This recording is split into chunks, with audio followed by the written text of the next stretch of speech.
बिस्मिल्लाहिर्रहमानिर्रहीम, अस्सलाम वालेकुम। गुज़श्ता रोज से सोशल मीडिया पर रहीम यार खान की कुछ वीडियोस वायरल हो रही हैं। इन वीडियोस में देखा जा सकता है कि लोगों का एक गिरोह हिंदुओं के मंदिर पर हमला आवर है। लाठियों से मुसल्लह अफराद मंदिर की तोड़ फोड़ कर रहे हैं, मुश्तिल हैं और नारे भी लगा रहे हैं। बादजा इस मंदिर को आग लगा दी गई। इस अफसोसनाक वाक़े के बाद भी लोगों में इश्तियाल खत्म होने का नाम नहीं ले रहा है। ये इलाका जहां पर ये वाक़या पेश आया है, रहीम यार खान का नवाही गांव भूंग शरीफ है और मंदिर पर होने वाला यह हमला भूंग शरीफ में कायम मदरसा दारुल उलूम अरबिया तालीमुल कुरान के तलबा और असातिज़ा ने शहरियों के साथ मिलकर किया है। पुलिस इस हवाले से अपना काम कर रही है। वज़ीर-ए-आज़म इमरान खान की जानिब से इस वाक़े का नोटिस लिया गया था, ताहम बाद में सुप्रीम कोर्ट के चीफ जस्टिस गुलजार अहमद की जानिब से भी वाक़े का जो नोटिस है वो ले लिया गया है।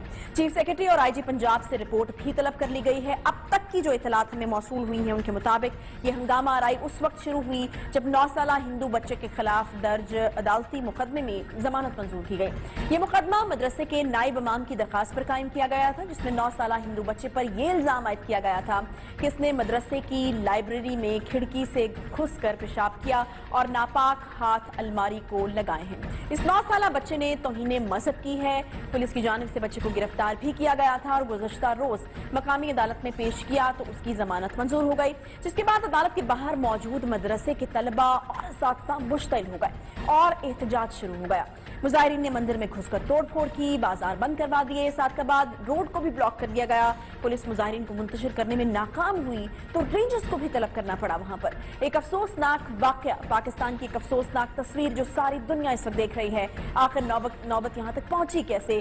पुलिस इस वाकये को कंट्रोल करने में नाकाम क्यों हुई? जब मालूम था कि ऐसा रद्द-ए-अमल आ सकता है, लोग मंदिर पर भी हमला कर सकते हैं, तो इस वाकये को रोकने में नाकामी का सामना क्यों करना पड़ा? क्योंकि जो कुछ भी रहीम यार खान में हुआ, दीन इस्लाम इसकी हरगिज इजाजत नहीं देता। वज़ीर-ए-आज़म इमरान खान ने इस वाक़े की जहां मजम्मत की है, वहीं ऐलान भी किया है कि हुकूमत इस मंदिर को जो है वो दोबारा से बहाल करेगी। मगर ये कोई पहला वाक़या नहीं है। चंद दिन पहले भी रहीम यार खान से ताल्लुक़ रखने वाले एक शख्स ने सक्खर में एक हिंदू नौजवान से जबरदस्ती अल्लाह अकबर के नारे लगवाए थे। इस साल के आगाज में करक के अंदर भी मंदिर पर हमला किया गया था। ऐसे अफसोसनाक जो वाक़यात हैं वो बार बार पेश आ रहे हैं, मुल्क की बदनामी का बायस भी बन रहे हैं। आखिर क्यों पेश आते हैं, क्यों मुल्क की बदनामी का बायस बनते हैं? अक़लियतों को तहफ़्फ़ुज़ देने के मामले पर पाकिस्तान की जो तस्वीर नुमाया हो रही है, दुश्मन इसको किस तरह से इस्तेमाल करेगा, क्यों हमें इस बात का अंदाजा नहीं हो रहा है? इसी पर बात करने के लिए जी मेरे साथ मौजूद हैं वज़ीर-ए-आज़म के मुआविन ख़ुसूसी बराए मज़हबी हमांगी अल्लामा ताहिर अशरफी साहब। बहुत शुक्रिया अल्लामा साहब शो में ज्वाइन करने के लिए। इंतहाई अफसोसनाक वाक़या अल्लामा साहब, 9 साल के बच्चे पर तौहीन मज़हब जो है वो लगी, लेकिन उसके बाद जो है वो कानून हरकत में आया, अदालत ने अपना फैसला सुना दिया, लेकिन उसके बावजूद भी लोग मुश्तिल हुए। यहाँ तक कि मंदिर को भी जो है वो आग लगा दी गई। हिंदू कम्युनिटी भी जो है उनकी भी बड़ी दिल आज़ारी हुई। एक के बाद एक इस तरह का वाक़या जो है वो पेश आ रहा है। बिस्मिल्लाहिर्रहमानिर्रहीम नहमदुहु व नुसल्ली व नुसल्लिमु अला रसूलिहिल करीम। देखिए, गुजारिश ये है कि मैं एक बात आपसे अर्ज करूंगा कि ये 7-8 माह में ये 2 या 3 वाक़यात हुए हैं, अफसोसनाक हैं, ये भी नहीं होने चाहिए, लेकिन कानून भी हरकत में आया है और लोग भी गिरफ्तार हैं और मुकदमात भी चल रहे हैं। जैसे जिसने वो हिंदू बच्चे को कहा कि तुम अपने भगवान को गाली दो, फौरन वो गिरफ्तार हुआ और उस पर मुकदमा दर्ज हुआ। ये जो वाकया है ये इंतहाई अफसोसनाक है, काबिल मुजम्मत है। और आपने देखा कि खुद वजीर आजम साहब का जो दफ्तर है वो मुसलसल इसके ऊपर जो है इसको वाच भी कर रहा है। वजीर आजम साहब ने इस पर बड़ा वाज़े हुक्म दिया है और मैं बतौर चेयरमैन पाकिस्तान उलमा कौंसिल के एक बात अर्ज करना चाहता हूँ, एक हुकूमती जिम्मेदारी है उससे हट के कि इसका ना इस्लाम से कोई ताल्लुक है, ना दीन से कोई ताल्लुक है, ना कुरान से कोई ताल्लुक है। ये वहशत है, जहालत है, बर्बरियत है। पहली बात तो ये है कि अगर उस बच्चे ने आगे पेशाब कर भी दिया था तो कौन सी क़यामत आ गई थी, कौन सा मसला दरपेश हो गया था? इस पे पुलिस को देखना चाहिए था और FIR देने से पहले ये देखना चाहिए था, उसकी वजूहात देखनी चाहिए थी। एक छोटे बच्चे ने अगर आगे आपकी लाइब्रेरी में पेशाब कर दिया तो मैं नहीं समझता कि कोई इतनी बड़ी क़यामत आई थी कि जिस पर FIR हो गई और उसके ऊपर जो है जज साहब ने जो जमानत दी दुरुस्त थी। उसके बाद ये जो कल जो फेसबुक से ये शुरू हुआ, यही तो हम कह रहे हैं कि खुदा का वास्ता है, कोई भी बात आती है उसकी पहले तहकीक करो फिर उसको फैलाओ। जिन लोगों ने भी ये किया है انہوں نے اسلام کو بدنام کیا ہے، مسلمانوں کو بدنام کیا ہے، اپنے وطن کو بدنام کیا ہے، اس وطن کے آئین اور قانون کو توڑا ہے، شریعت اسلامیہ کے جو احکامات ہیں ان کے برخلاف کیا ہے، اور ان کے ساتھ کسی قسم کی کوئی ہمدردی نہیں ہو سکتی۔ صحیح۔ دیکھیے میں ایک بات عرض کروں، اگر بالفرض ایک لمحے کے لیے کسی نے قرآن کریم کی توہین کی ہے یا مسجد کی توہین کر دی یا مذہب کی توہین کر دی تو قانون کس لیے ہے؟ صحیح، اس ملک ٹھیک میں ہے۔ ایک قانون ہے، وہ کس لیے ہے؟ اگر آپ نے قانون کو ہاتھ میں لینا ہے اور اگر آپ سمجھتے ہیں آپ بڑے زور آور ہو گئے ہیں تو پھر قانون جو ہے وہ اپنا راستہ خود اپنائے گا، اور جو انصاف ہوگا، جو عدل ہوگا وہ ہوگا۔ علامہ صاحب اس میں تو کوئی دو رائے نہیں ہے نا کہ اگر توہین مذہب ثابت ہو تو قانون کو جو ہے وہ اپنا راستہ لینا چاہیے اور اس کے مطابق سزا ہونی چاہیے اور بالکل ہونی چاہیے، لیکن جب عدالت نے اپنا فیصلہ سنا دیا اس کے بعد پھر لوگوں نے جس طریقے سے قانون کو اپنے ہاتھ میں لینے کی کوشش کی اور خود جو ہیں وہ جج بن گئے کہ نہیں ان کے مطابق تو جو ہے اس طرح کا عمل ہوا ہے، اور پھر اب وہ چاہتے ہیں کہ اس کا کوئی نہ کوئی جو ہے وہ نتیجہ اس طریقے سے نکلے جس طرح کے ان کی سوچ ہے۔ مجھے یہ بتائے گا کہ اسلام جو ہے وہ اس حوالے سے کیا تعلیمات ہیں اس کی اور کیا درس دیتا ہے، کیونکہ آپ کے منہ سے یہ لوگوں تک پہنچنا یقیناً ایک اور اہمیت رکھے گا۔ میں نے جیسے پہلے عرض کیا دو حیثیتیں ہیں میری، ایک ہے بطور وزیر اعظم صاحب کے نمائندے کے، وہ ریاست اپنا کام کر رہی ہے اور وہ کرے گی، دوسرا ہے بطور ایک دین کے خادم کے، طالب علم کے۔ دین اسلام میں اس طرح کی وحشت اور جہالت کا کوئی تصور ہی نہیں ہے۔ اس بنیاد پہ کہ ایک بچے نے پیشاب کر دیا آپ جو ہے ایک اقلیتوں کی عبادت گاہ کو جلا دیں جن کے تحفظ کی ذمہ داری ہے آپ کے اوپر۔ پاکستان جو ہے یہ مسلمان اور غیر مسلموں نے مل کر بنایا ہے۔ جب ہم نے آئین پاکستان میں ایک معاہدہ کر لیا، اب ہم پابند ہیں آئین پاکستان کے تحت، شریعت اسلامیہ کے تحت کہ ہم ان کو تحفظ دیں۔ اگر بالفرض کوئی غیر قانونی کام ہوا ہے تو قانون کس لیے ہے؟ میں سمجھتا ہوں کہ یہ مکمل جہالت ہے، یہ شریعت اسلامیہ کا، اسلام کا اس سے تعلق نہیں۔ میں یہ کہنا چاہتا ہوں اسلام اس قسم کی وحشت اور بربریت اور جہالت سے بری ہے۔ مجھے امید ہے کہ انشاءاللہ تعالی جس طرح وزیر اعظم پاکستان نے فوراً اس پر ایکشن لیا ہے، ہماری پنجاب پولیس کے جو آئی جی ہیں وہ خود بھی اس کو دیکھ رہے ہیں، میں امید کرتا ہوں کہ یہ مجرم جو ہیں یہ بچیں گے نہیں، ان کو سزا ہوگی، اور ہم کسی کو بھی، میں یہ بات بھی کہنا چاہتا ہوں، کسی کو بھی مجرم بھی ہو تو اس کے لیے قانون ہے، عدالت ہے، لیکن علامہ صاحب یہاں پر ایک انفارچونیٹ بات تو یہ ہے نا کہ وزیر اعظم صاحب کے نوٹس لینے کی نوبت نہ آئے۔ اگر قانون جو ہے وہ صحیح طریقے سے اپنا کام کرے، ہر چیز پہ یہ فیکٹ ہے کہ وزیر اعظم صاحب ہر چیز پہ نوٹس نہیں لے سکتے، پولیس کو یقیناً کچھ نہ کچھ تو آئیڈیا ہوگا کہ سینسیٹیو معاملہ ہے، یہاں پر اس طرح کی کوئی حرکت ہو سکتی ہے۔ آپ کو نہیں لگتا کہ پہلے سے جو ہے انتظامات مکمل رکھنے چاہیے تھے، سیکیورٹی کے انتظامات ہوتے تاکہ یہ جو ناخوشگوار واقعہ پیش آئے یہ نہیں ہوتا؟ دیکھیے میں سمجھتا ہوں اس پر وزیر اعلیٰ پنجاب نے ایک تحقیقاتی جو ہے حکم جاری کیا ہے، تحقیقات ہو رہی ہیں، وہ بھی سامنے آئیں گی۔ اگر پولیس نے کوئی کوتاہی کی یا انتظامیہ نے کوئی کوتاہی کی، کسی کی بھی اس میں کوتاہی ہوگی، اس کے لیے کوئی جو ہے معافی نہیں ہوگی۔ جو قانون کا رستہ ہے وہ قانون اپنا اختیار کرے گا۔ پاکستان میں رہنے والی جو ہماری اقلیتیں ہیں، جو غیر مسلم ہیں، ان کا تحفظ کرنا ہماری ذمہ داری ہے۔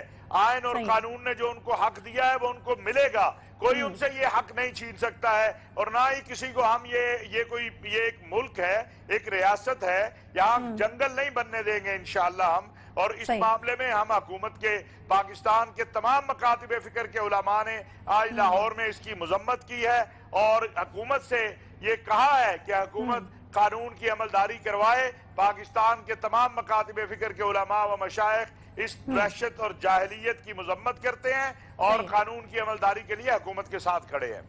ٹھیک ہے جی، بہت بہتر۔ علامہ طاہر اشرفی صاحب، معاون خصوصی وزیر اعظم کے برائے مذہبی ہمانگی، ہمارے ساتھ موجود تھے، اور اب تک کی جو اطلاعات ہمیں موصول ہوئی ہیں اس کے مطابق جو انکوائری شروع کی گئی تھی اس کے بعد کچھ جو ذمہ داران ہیں ان کو اپنے عہدوں سے معطل بھی کیا گیا۔ ایک چھوٹا سا یہاں پہ بریک لیں گے، بریک کے بعد واپس آتے ہیں، ساتھ رہیے۔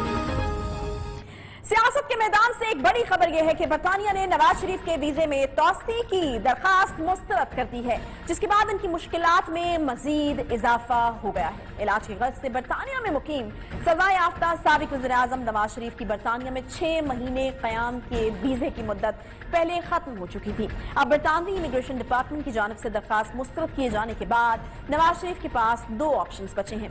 एक तो ये कि वो इमिग्रेशन डिपार्टमेंट में फैसले पर नजरसानी की अपील करें और बिलफर्ज वहां से भी अगर दरखास्त मुस्तरद हो जाए तो फिर वो बरतानवी अदालतों से रुजू कर सकते हैं। इसी हवाले से साबिक वज़ीर-ए-आज़म नवाज शरीफ और शहबाज शरीफ के दरमियान राब्ता भी हुआ है, जिसमें वीजा मुद्दत की दरखास्त मुस्तरद होने पर तबादला ख्याल भी हुआ। और खबर यह भी सामने आई है कि साबिक वज़ीर-ए-आज़म नवाज शरीफ ने दरखास्त मुस्तरद होने पर अपील में जाने का फैसला भी कर लिया है। और इस हवाले से नवाज शरीफ के साहबजादे हुसैन नवाज ने लंदन में मकामी कंसल्टेंट से राब्ता भी किया है और कंसल्टेंट ने भी वीजा ऑफिसर के फैसले के खिलाफ अपील की जो दरखास्त है वो देने की तजवीज दी है।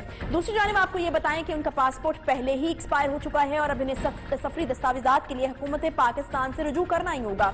इसी हवाले से वफाकी वज़ीर दाखिला शेख रशीद अहमद ने अब से कुछ देर पहले मीडिया से गुफ्तगू की और उन्होंने ये कहा कि नवाज शरीफ वापस आना चाहें तो 24 घंटों में दस्तावेजात वो जारी कर सकते हैं, मगर नवाज शरीफ को वतन आकर जेल जाना होगा।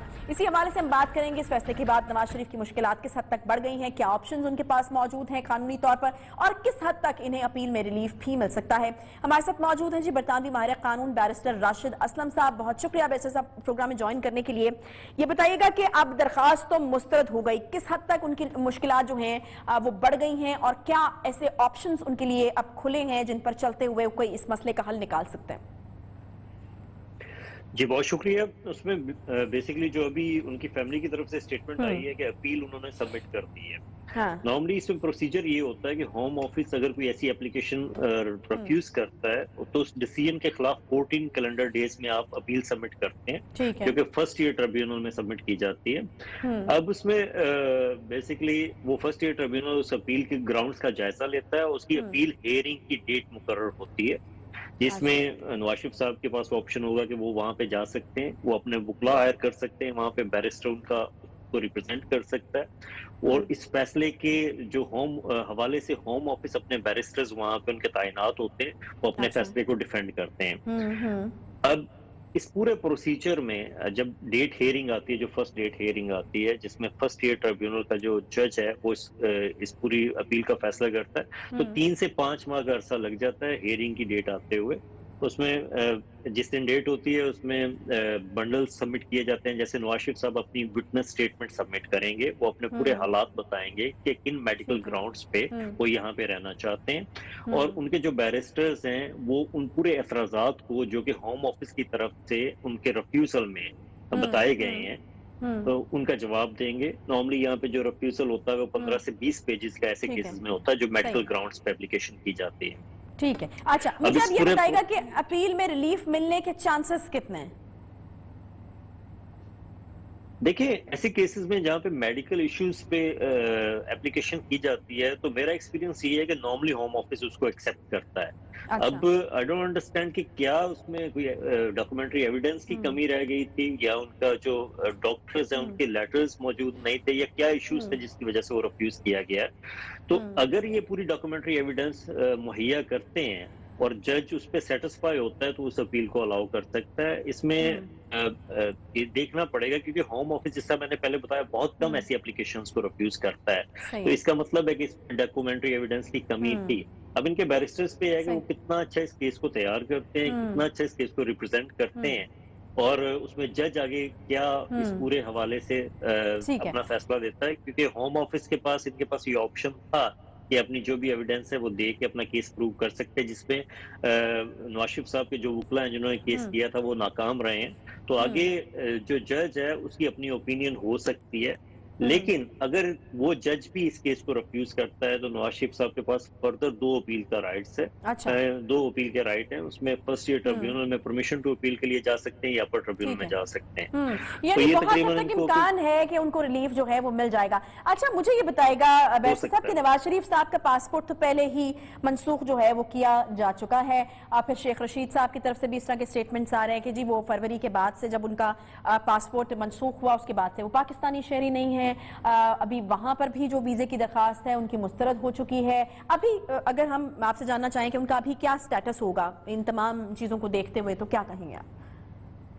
देखिए, अगर आपकी एप्लीकेशन रिफ्यूज हो भी जाए तो अंडर सेक्शन 3C यहाँ पे जो इमिग्रेशन एक्ट है उसके अंडर आप लीगल तस्वर होते हो उस दिन अच्छा। तक, जब तक आपकी अपील पेंडिंग रहती है, उसका फाइनल फैसला नहीं हो जाता, ठीक है। आप पूरे अपील राइट्स एग्जॉस्ट नहीं कर जाते।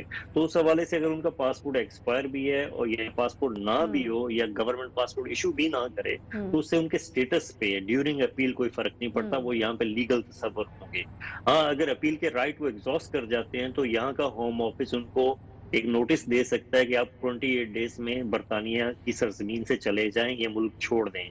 सही। या इस पूरी सूरत हाल में ये भी ऑप्शन होता है कि अगर उनके कोई वुकला कुछ दूसरी एप्लीकेशन करना चाहें तो वो कर सकते हैं, जुडिशियल रिव्यू के लिए हाई कोर्ट में जा सकते हैं। तो ये पूरा जो प्रोसेस है इसमें 10 से 12 माह लगते हैं। इसके दौरान जो पहले जो अपील का मैंने प्रोसेस बताया उसके दौरान उनका जो स्टेटस है यहाँ पे लीगल होगा, वो अच्छा। कानूनी तस्वर होंगे। ठीक है, सही है। यानी वैसे राशिद साहब आप भी कह रहे हैं कि ऑप्शन उनके पास काफ़ी ज़्यादा हैं और टाइम भी आपने चूंकि बताया कि काफ़ी ज़्यादा है जो कि वो इस्तेमाल कर सकते हैं, 10 से 11 महीने आपने कहा, तो उनको रिलीफ मिलने के चांसेस भी जो हैं वो ज़्यादा है। बहरहाल बहुत शुक्रिया बैरिस्टर साहब, बहुत शुक्रिया आपका। शेख रशीद साहब ने तो आपसे कुछ देर पहले बात की, उन्होंने तो अपनी तरफ से एक ऑप्शन दे दिया। उन्होंने आपसे कुछ देर पहले जो मीडिया से बात की उन्होंने कहा कि 24 घंटे के अंदर अंदर हम जो है वो उनको पासपोर्ट जारी कर सकते हैं अगर मियां नवाज शरीफ ये फैसला करते हैं कि वो पाकिस्तान आना चाहते हैं। लेकिन साथ ही साथ उन्होंने ये भी कह दिया कि वापस आकर तो उनको जेल जाना ही होगा। बहरहाल उन्होंने साथ साथ ये भी कहा कि फाइनल फैसला उन्होंने ही करना है कि उन्होंने क्या करना है। एक छोटा सा यहाँ पे ब्रेक लेते हैं, ब्रेक के बाद वापस आते हैं साथ में। अगस्त 2019 वो दिन है जब भारत ने मकबूजा जम्मू कश्मीर पर अपनी बर्बरियत और मजालिम को मजीद तेज किया।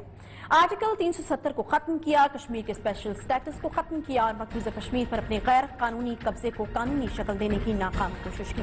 मकबूजा कश्मीर के बहादुर अवाम ने मोदी सरकार की इस कोशिश को बुरी तरह से कुचल कर रख दिया। इनकार कर दिया कि वो किसी तौर पर भी आजादी के अलावा कोई और ऑप्शन कबूल नहीं करेंगे। मगर भारतीय आईन में कश्मीर का स्टेटस बदला गया तो इसके बाद से कश्मीर के बासियों पर जिंदगी मजीद तंग होकर रह गई। भारतीय शहरी अब मकबूजा कश्मीर में जमीनें खरीद रहे हैं, कश्मीरी अवाम पर जुल्म ढाया जा रहा है। मोदी सरकार मकबूजा कश्मीर की डेमोग्राफी तब्दील करने की हर मुमकिन कोशिश कर रही है। कश्मीर की सकाफत, जुबान, रहन सहन, गोया उनकी शनाख्त तक बदलने की साजिश की जा रही है। आज पाकिस्तान समेत दुनिया भर में मकबूजा आबादी की खुसूसी हैसियत को खत्म किए जाने के 2 साल मुकम्मल होने पर यौम सयाह मनाया जा रहा है। रैलियां निकाली जा रही हैं। पाकिस्तान की पूरी सियासी क़यादत इस बात पर इकट्ठी है जब तक कश्मीर आज़ाद नहीं होता उस वक्त तक पाकिस्तान का कोई भी शख्स चैन से नहीं बैठेगा। जबकि हुकूमत भी वाज़ेह कर चुकी कि 5 अगस्त 2019 का इकदाम वापस लिए जाने तक भारत के साथ ना तो कोई तिजारत हो सकती है और ना ही किसी किस्म के कोई भी मुज़ाकरात जो हैं वो मुमकिन है। दूसरी तरफ भारतीय फौज आज भी मकबूजा कश्मीर में जुल्म के पहाड़ तोड़ रही है। मकबूजा कश्मीर की आवाम को बुनियादी हकूक से महरूम कर दिया गया है, रोजगार छीना जा रहा है, सेहत की सहूलियात छीन ली गई हैं, मजालिम ढाए जा रहे हैं। भारतीय हुकूमत की जानिब से मकबूजा जम्मू कश्मीर में कर्फ्यू और लॉकडाउन 2 साल से जारी है। मकबूजा वादी में इंटरनेट और मोबाइल फोन सर्विस बदस्तूर मुअत्तल है। कर्फ्यू और पाबंदियों के बायस अब तक मकामी मईशत को अरबों डॉलर का नुकसान हो चुका है। इस सबसे बढ़कर भारतीय फौज के मजालिम और हर रोज कश्मीरी नौजवानों का कत्लेआम अभी तक जारी है। मगर आलमी ताकतें और इंसानी हकूक के अलमबरदार चुप साधे बैठे हैं। इसी हवाले से बात करेंगे, हमारे साथ मौजूद हैं जी नईमा महजूर साहिबा, सहाफ़ी हैं और इनसे हम जो है वो तमाम सूरत हाल जानने की कोशिश करेंगे। नईमा साहिबा, बहुत शुक्रिया प्रोग्राम में ज्वाइन करने के लिए। भारतीय साजिश को आज 2 साल मुकम्मल हो गए हैं, मुझे ये बताइएगा कि क्या सूरत हाल है वहाँ पर, किस किस्म की जिंदगी जो है वो अभी भी जो है कश्मीर के बासी गुजारने पर मजबूर है? जी, जैसे कि आपने खुद भी बताया कि वहाँ पे जो 2 साल से सूरत हाल है कि जब 5 अगस्त 2019 का डिसीजन हुआ था तो उस वक्त जो है गवर्नमेंट ऑफ इंडिया ने कहा था कि वहाँ पे डेवलपमेंट होगी, इन्वेस्टमेंट होगी, टूरिज्म बढ़ेगा और वहाँ पे तरक्की के नए नए रास्ते खुलेंगे। लेकिन आप देख रहे हैं कि 2 साल से हम देख रहे हैं कि वहाँ पे अभी भी कर्फ्यू की सूरत हाल है, लोगों को बात करने की इजाजत नहीं है, सहाफियों पे इतनी सारी पाबंदियां हैं, बंदिशें हैं, लोग घरों से नहीं निकल पा रहे हैं। बल्कि अगर मोबाइल फोन पे किसी ने कोई तस्वीर दी, कोई वीडियो अब डाउनलोड की है तो उनको रात के अंधेरे में उनको अरेस्ट किया जाता है, जेलों में लिया जाता है, और फिर बहुत सारी ह्यूमन राइट्स वायलेशंस इस कदर बड़ी हैं वहाँ पे। और फिर आपने देखा होगा कि डोमिसाइल सर्टिफिकेट गैर मुसलमानों को दी जा रही हैं, 30 लाख के करीब गैर मुस्लिम वहाँ पे बसाए जा रहे हैं। और भी बहुत सारे जो मुलाजमतों के नए रूल्स बनाए गए हैं, लैंड लॉज बनाए गए हैं। तो एक तरह से वो डेमोग्राफिक चेंजेस जो हैं वो आ रही हैं और उनको आराम से वो वहाँ पे लागू कर रहे हैं, जिसकी वजह से वहाँ पे जो मकामी लोग हैं बहुत परेशान हैं। न सिर्फ उनका इक्तिसादी तौर पे वो कमजोर हो गए हैं, बल्कि स्कूल भी उनके 2 साल से बंद है। हमारे बच्चे जो 15 लाख बच्चे हैं वो अभी घरों में हैं, वो स्कूल नहीं जा पा रहे हैं। और आज भी आपने देखा वहाँ पे लोगों ने आज हड़ताल की थी, क्योंकि इस डिसीजन के खिलाफ वहाँ लोगों में काफी गुस्सा है। लेकिन वहाँ पुलिस और सिविल यूनिफॉर्म में पुलिस वाले जो गए दुकानों को खोलने के लिए, और लोगों से कहा गया कि दुकानें खोलें और ये शट डाउन वगैरह कॉल ये जो है इसको नहीं करना है, वरना जेल भर दिया जाएगा। तो इस तरह की सूरत हाल में वहाँ पे लोग रह रहे हैं, बहुत ही सफोकेशन का माहौल है। और देखना है कि कब तक ये पाबंदियां जो है कब तक ये रखेंगे और कब तक इस आवाज को, इस आजादी की तहरीक वहाँ पे है। नईमा, आपने कहा कि पिछले 15 महीने से स्कूल तक बच्चे जो है वो नहीं जा पा रहे हैं। यकीनन कश्मीर के मुस्तकबिल के साथ, कश्मीर के बच्चों के साथ एक बड़ा घिनौना खेल जो है वो खेला जा रहा है। मुझे बताएगा कि 2 साल में क्या हालात मुसलसल इसी तरह से थे, या फिर बीच में कुछ पाबंदियों में नरमी भी होती थी, या वही सिलसिला जो आज से 2 साल पहले शुरू हुआ था वो बगैर किसी इंटरप्शन के या रुकावट के उसी तरह से जारी है? नहीं, उसी तरह से बिल्कुल जारी है। हम तो देख रहे थे, हमें लग रहा था कि शायद ये कम से कम बच्चों के स्कूल खोलेंगे जो घरों में हैं और जहनी तनाव का शिकार हो रहे हैं, जहनी दबाव का शिकार हैं बच्चे। और कर्फ्यू तो हटाया गया था, लेकिन कर्फ्यू अगर आप देखेंगे कि डिक्लेयर नहीं किया है, लेकिन हालात ऐसे हैं कि कर्फ्यू की सूरत हाल है। और चप्पे चप्पे पे जब आपका बंकर बना है, फौजी बंकर, और आपको अपना आईडी कार्ड हर किसी बंदे को दिखाना पड़ता है हर 10 गज के फासले पे, तो बच्चे बाहर भी नहीं जा सकते, घरों में कैद है। इसलिए स्कूलों को तो पहले ही इन्होंने बंद किया है। और बिजनेस हमारा सारा ठप पड़ा है। अब लास्ट ईयर तक 40,000 करोड़ जो है नुकसान हो गया था। पहले भी इस तरह की सूरत हाल थी, लेकिन अब ज्यादा है, इकोनॉमिक कोलैप्स टोटली है वहाँ पे। तो हालात कुछ बदले नहीं है, हालात बहुत खराब है। बल्कि 5 अगस्त 2019 से पहले अगर आप इसका मुवाजना करें तो कुछ बेहतर हालात है कि भाई लोग बाहर निकल रहे थे, स्कूल चल रहे थे और तहरीक भी जारी थी। लेकिन अब तो टोटल कोलैप्स है 2 साल से। वहाँ पे कोई कारकर्दगी, कोई न तो कोई इंस्टीट्यूशन चल रहा है। सारे लोग जो है, इंतजामिया, पुलिस और जुडिशरी, वो सारे बाहर के लोगों को लाया है जो इस हुकूमत को चला रहे हैं। तो लोगों का डिस्कनेक्ट है बिल्कुल टोटल, और फील कर रहे हैं कि जैसे हम पे पूरी तरह से कब्जा किया गया है। न सिर्फ जमीन छीनी जा रही है, बल्कि हम पे इस कदर दबाव है कि बात भी नहीं कर सकते, उफ भी नहीं कर सकते, और हमारे हुकूक छीने जा रहे हैं और उसका पे कोई पुरसाने हाल नहीं। पाकिस्तान तो हर तरह से नईमा साहिबा मकबूजा कश्मीर की आवाम के साथ खड़ा हुआ है। अब आलमी साफ्ती इदारे जो हैं वो भी जो है इंडिया के मकरू चेहरे पर से जो है नकाब हटा रहे हैं। मुझे ये बताइएगा कि आखिर कब तक जो है आपको लगता है कि इस तरीके से मकबूजा कश्मीर के मुसलमानों की आवाज़ को दबाया जा सकेगा? कब जाके इंसानी हकूक की अलमबरदार जो तंजीमें बनती हैं, जो ममालिक अलमबरदार बनते हैं इंसानी हकूक के, वो क्यों नहीं आवाज़ उठाते हैं? 2 साल कोई छोटा अरसा तो नहीं होता। नहीं, मैं समझती हूँ कि 2 साल पहले तक थोड़ा सा जो पाकिस्तान की पॉलिसी रही थी वो इस कदर इतनी नहीं थी कि जिसको कहा जा सकता है कि कश्मीर का मसला बार बार उठाया गया है। लेकिन 2 साल से मुझे लग रहा है, जब से ये 5 अगस्त का 2019 का फैसला आया है, उसके बाद से मुझे लग रहा है कि पाकिस्तान ने इस पे काफी लॉबिंग अच्छी की है और अपने डिप्लोमेटिक मिशन के थ्रू काम कर रहे हैं। हालांकि इस पे करने की बहुत जरूरत है और पीसफुल तरीके से इस तहरीक का साथ देना होगा। तो मुझे लगता है अभी ऐसी भी बात नहीं है कि अक़वाम मुत्तहिदा में इस पे बात हुई, 1-2 बार इजलास हुए, यूरोपीय पार्लियामान में इसका जिक्र हुआ है, अमरीकी कांग्रेस में 2-3 बार इजलास बुलाए गए, और जो आलमी मीडिया है इसको अच्छी तरह से अब उठा रहा है। आज भी अगर आपने देखा होगा, न्यूयॉर्क टाइम्स में स्टोरी आई, वॉशिंगटन पोस्ट ने, इंडिपेंडेंट ने, सब ने इसको कवर किया है कि वहाँ पे आज क्या हालात रहे हैं। मुझे लगता है इस पे और ज्यादा सही। काम करने की जरूरत है और कश्मीरी डायस्पोरा को इन्वॉल्व करके बिल्कुल इस पे बहुत सही ज्यादा आप काम कह रही हैं करने कि की इस पे जरूरत है। और ज्यादा काम करने की जरूरत है। बहुत शुक्रिया। नईमा महजूर जो हैं साहिबा हमारे साथ मौजूद थी।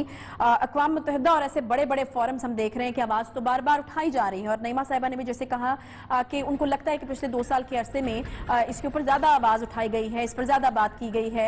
ये अक़वाम मुत्तहिदा जैसे और बड़े बड़े जो इदारे हैं वहाँ पर भी जो है ये मौजू ज़ेर बहस रहा है। लेकिन असल कामयाबी तो तब है कि वहाँ पर किसी बहस का या वहाँ की किसी करारदाद का भारत के ऊपर कुछ असर हो या फिर भारत को किसी तरीके से मजबूर किया जाए कि उन करारदादों को वो माने।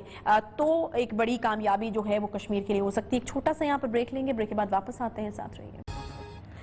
मुहाजिरीन का तीसरा बड़ा मेजबान मुल्क पाकिस्तान। आज मैं आपको पाकिस्तान की वो खसूसियत बताती हूँ जिसका ताल्लुक हमारी तहजीब से, हमारे दीन से है। हमसाया मुल्क होने का फर्ज कैसे अदा होता है ये कोई पाकिस्तान से सीखे। अफगानिस्तान में 1969 से 1989 तक की सोवियत इन्वेजन के दौरान पाकिस्तान ने आगे बढ़कर काबिल तहसीन किरदार अदा किया। अफगानिस्तान में जंग लगी तो अफगान भाइयों के लिए पाकिस्तान ने अपने दरवाजे खोल दिए। एक एक दिन हजारों अफगान बॉर्डर के जरिए पाकिस्तान पनाह के लिए आने लगे। लाखों महाजरीन को मुल्क में खुले दिल के साथ कबूल किया और इज्जत से जगह भी दी। मईशत के अदम इस्तेहकाम, आलमी लेवल पर पाकिस्तान पर जा बजा लगने वाले सवालात और जमीन तंग करने की कोशिश और प्रोपेगेंडे से लड़ते लड़ते पाकिस्तान ने उफ तक नहीं किया। क्यों ना किया? क्योंकि पाकिस्तान घर पर आए मेहमान के लिए हर मुश्किल से उलझ जाता है। ऐसा है पाकिस्तान, जितना खुद खाया मेहमान को भी खिलाया। अफगानी महाजरीन की नस्लें यहाँ परवान चढ़ी। आज भी रिफ्यूजीज के मेजबान ममालिक में पाकिस्तान तीसरे नंबर पर है। तरक्की याफ्ता ममालिक तो ऐसी मनाजिल आसानी से तय कर सकते हैं, मगर पाकिस्तान ने अपने अमल से जाहिर कर दिया कि लगन सच्ची हो तो ये चीजें कुछ मानी नहीं रखती। मानी रखता है तो ये कि कैसे इस दुनिया को बेहतर बनाया जाए और कैसे इंसानियत की खिदमत की जाए। महाजरीन की बॉर्डर के जरिए मनशियात की स्मगलिंग की वजह से पाकिस्तान को काफी नुकसान हुआ। यूएन की रिपोर्ट में भी पाकिस्तान के जरिए दीगर ममालिक को मनशियात की स्मगलिंग का इल्जाम लगा, मगर वसाइल की कमी, दुश्मनों की उठती उंगलियां और बढ़ती दहशतगर्दी भी पाकिस्तान को अपने अमन और मोहब्बत के मौक़िफ़ से नहीं फेर सकी। पाकिस्तान ने अफगानिस्तान से आए 30 लाख महाजरीन को जगह दी, घर दिए, कारोबार दिए, महफूज ठिकाने दिए, बाइज्जत जिंदगी दी। जो ये पूछते हैं कि कैसा था मेरा पाकिस्तान, ऐसा था मेरा पाकिस्तान के हालात जैसे भी हों, हिम्मत और जज्बे से अपने बयानिए पर खड़ा रहा ये पाकिस्तान और अपने इक़दार पर कभी कोई समझौता नहीं किया। इसके साथ ही प्रोग्राम का वक्त यहाँ पर खत्म होता है। इंशाल्लाह आपसे अगले हफ्ते मुलाकात होगी। ख्याल रखिए अपना। अल्लाह हाफ़िज़।